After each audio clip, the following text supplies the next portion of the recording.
leaving the ground for a moment, I'd like to ask Annette Groth how you found out about Sinai, and you also initiated under your in your leadership, basically, the little request to the German federal government regarding human trafficking and organ trafficking in the Sinai. And I'd like to ask how that was perceived also when we considered from what can be done, and also all those problems that are in the way regarding one body does not count as another body, dealing with racism also in that issue. How your work has been perceived and what is happening, if you can tell a little bit about this. Well, when I started reading articles, then of course I came across Meron's name, and at one stage I called you. So we also met for the first time. We all three. We have been in contact and telephoned with each other, but we never met. So this is really nice, good opportunity. Then you know at least the face behind the voice. Then I sent out to my colleagues in the Human Rights Committee Meron's report, because I said to myself, they should read it. Nobody should say, we didn't know that. Huh? So, and then a couple of weeks later, I had a Human Rights Committee meeting. We always meet on Wednesdays, and there was somebody from the Foreign Ministry, and then I asked him whether he had read the report. And he said to me, yes. And then I had a sleepless night. And I said, you see, it's not really nice reading it. This is mildly spoken. And so I said, what are you going to do with it? No, we cannot just read it and leave it like this. Yeah, we are discussing it and blah, blah. Well, and then that was last year in October. I tabled, I asked the questions, and then 24th of October, exactly 1 year ago, the Human Rights Report of the German government came out. A book like this. And this is country-wise and also topics.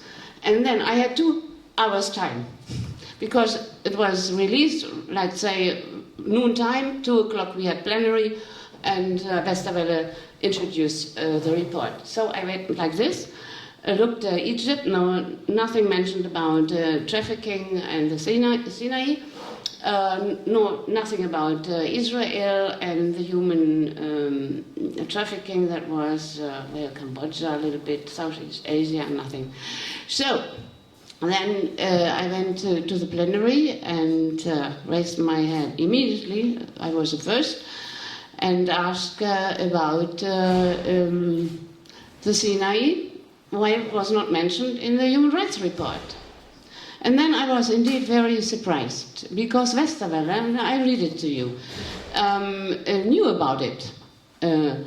I can assure you that I have personally raised the situation in the Sinai in high-level talks with the affected governments and presidents from the region. Well, affected governments are Israel and Egypt.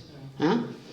I can't report on everything in public, but I can assure you that I've personally raised... we may not agree with each other in our political assessments for the entire region, but I can assure you again that I have raised this topic. That was it. 3 times I have raised the topic. Then I have also sent Meron's report to Mr. Löning. He's a human rights spokesman of the government, and had conversations with him as well. And I was in Egypt, only in Cairo last year at the German embassy, where I also raised this issue. And then I found a very nice, interesting guy, German, at the German embassy.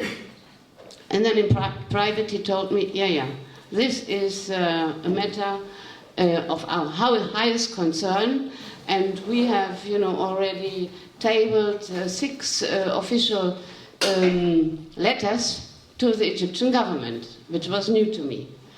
And the same thing is happening apparently in Israel. I may not enter Israel, so because I'm banned for 10 years because I was on the Mavi Marmara, so I can only write or telephone, which I normally don't do because, as you may know, everything is recorded, and certainly my telephone. So I have more confidence in my Egyptian or German friend there. And due to the election and all these last months, I tabled the question again in August and asked what is now the actual situation. And then they said again the same thing. Yeah, we know there's no progress. And they mentioned then your article, 19th of July. And that they will now also exchange information or words with the Sudanese government, with the UNHCR, and try to find solutions for an improvement of the situation of the refugees, literally. And then the focus will be of preventive measures. And then it is also said, okay, they will discuss it in the relevant various working groups of the EU. Anyhow, of course, I'm not satisfied with this, and in my conversations, I ask them, we know everything. We know the houses, the spots, so why don't you? Normally, they have military intervention everywhere, very quickly. In Libya, Syria, not yet, but so we destroy all the countries in the neighborhood. But, freeing hostages, which would be easy if there would be a political will, no, there is silence. Or behind the scene, maybe talkings. Also, we invited, upon my pressure, the Egyptian ambassador to the Human Rights Committee in the Bundestag, the German Parliament, and then he denied everything. It was completely useless. I was really furious. But still, it is important, and I will be very, very persistent in this, to put pressure also on the Egyptian government. It would be easy to say immediately, okay, we stop all cooperation. No money any longer, no military cooperation, no arms delivery, etc., etc. But this is, of course, not wanted. Yeah? And I do wonder also about Morsi. Yeah? Morsi was certainly not liked by the Israeli government. If the one part of the peace accord is, for instance, the delivery of gas from Egypt to Israel to such a low price that the Egyptians would jump on their feet. There is a fantastic book written by a friend of mine on all these joint ventures. There are at least 20 or so Israeli-Egyptian joint companies, and they are really exploiting and plundering Egypt, and put a lot of profit in their own pockets. And the cheap gas is really something, and I guess Morsi wanted, that was at least in the discussion, that he wanted to change some of the paragraphs, articles in this peace accord.